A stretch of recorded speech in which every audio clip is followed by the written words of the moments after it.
Dalam Bapa dan Putra dan Roh Kudus. Amin.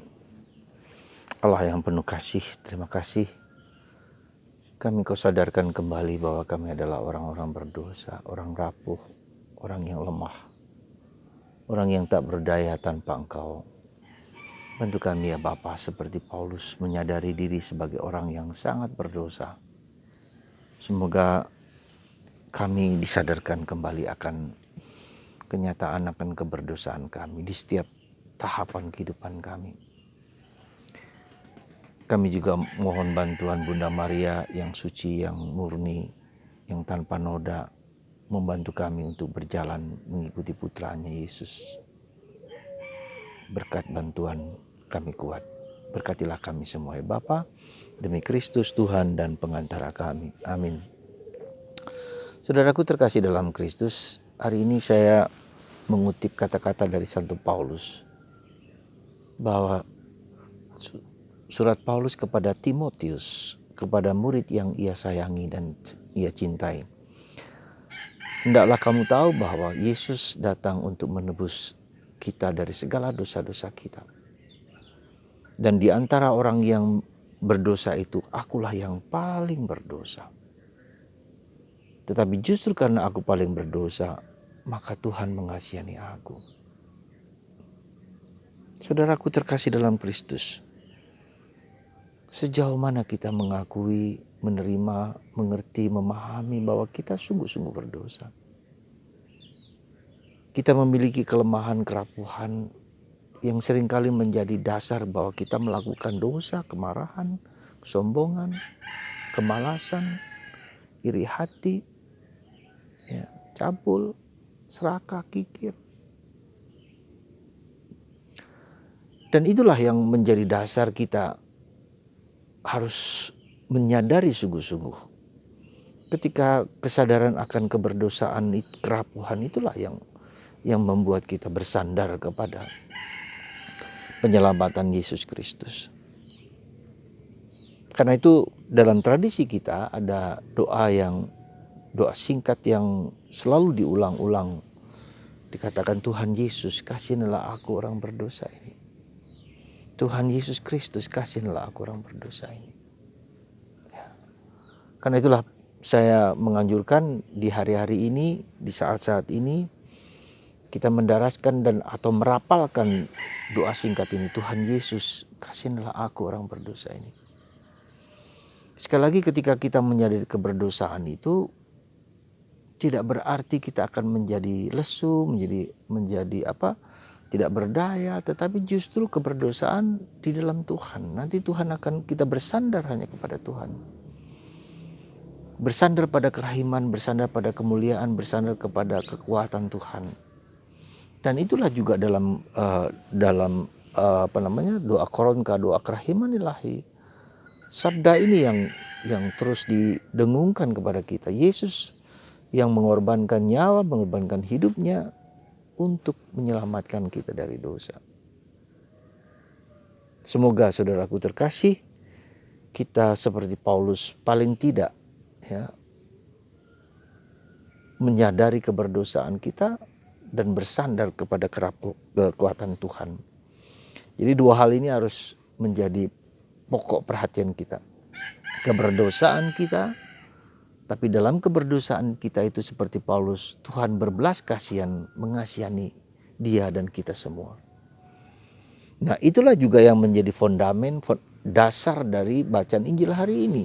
Ya, di mana Yesus mengatakan bahwa pohon yang baik akan menghasilkan buah yang baik. Tidak mungkin pohon yang baik akan menghasilkan duri atau pohon yang tidak baik dan seterusnya. Demikian pula ketika pohon yang tidak baik akan menghasilkan juga buah yang tidak baik.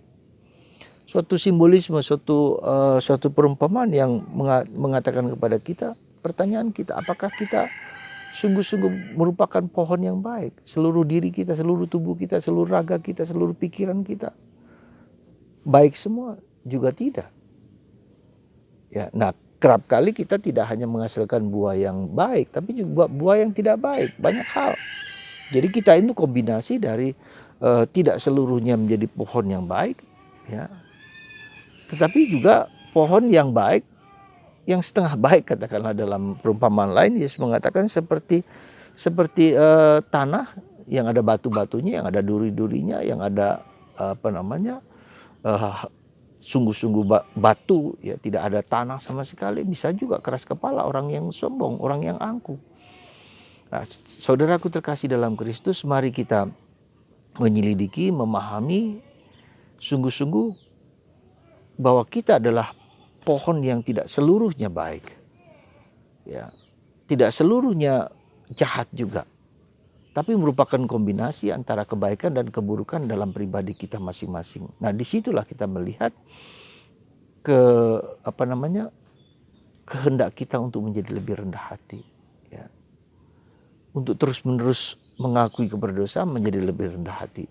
Nah, di saat seperti inilah kita bisa melihat Bunda kita Maria yang suci, yang murni, yang tanpa noda. Demikian juga dalam pribadi Santo Yosef, ya, ketulusan hati, kerendahan hatinya, ya, di mana tidak lagi dia berfokus kepada dirinya dalam Injil itu, karena itu dia diam, dia hening, karena yang berpusat di situ adalah Yesus.